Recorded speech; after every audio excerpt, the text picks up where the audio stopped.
Matapos ang halos 3 dekadang pag-host ng Phillip Island ang Australian Grand Prix, formal nang ililipat ang nasabing kompetisyon sa bago nitong lokasyon simula 2027, kung saan alamin sa pag-abante ni Fred Rabanal.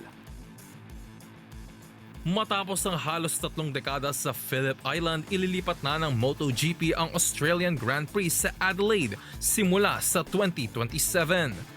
Nagpasya ang mga organizer at ang pamahalaan ng South Australia na mas angkop ang street circuit kaysa tradisyonal na racetrack na magbibigay ng unang City Centre Grand Prix sa kasaysayan ng MotoGP.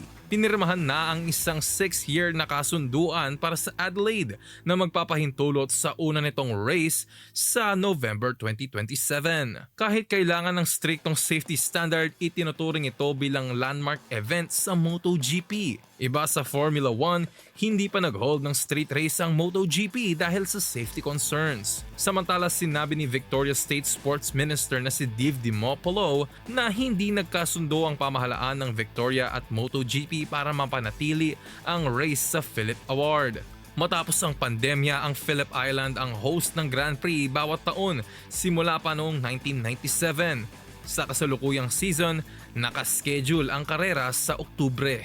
May ilang sumang-ayon ngunit may ilan ding hindi sumuporta sa paglipat.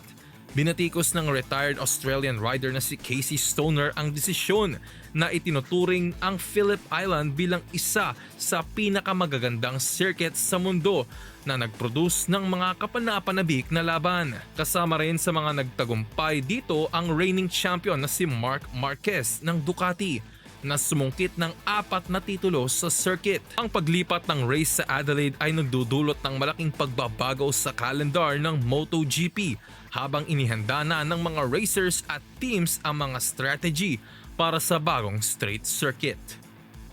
Ako si Fred Rabanal, Abante Sports, now na!